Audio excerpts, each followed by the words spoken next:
What's up guys, welcome back to the channel. So in today's video, I'm going to show you guys how to install a trunk lip on the back of a 2017 Audi A4.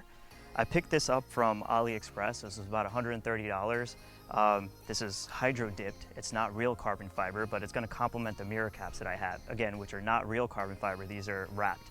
But overall, they're from two different vendors, and I'm really happy with the quality so far. The pattern on this matches the pattern on this, which is great. That was one of my biggest concerns. It was going to look odd and it was going to look funny. But overall, really happy, it looks great, and I'm going to show you guys how to install it. So I want to show you guys a close-up before we put this on, because that way you can kind of get an idea of what it looks like in terms of the both components. So you can see that the pattern looks relatively close. They're both gloss, which is great, and overall, again, really happy with the quality.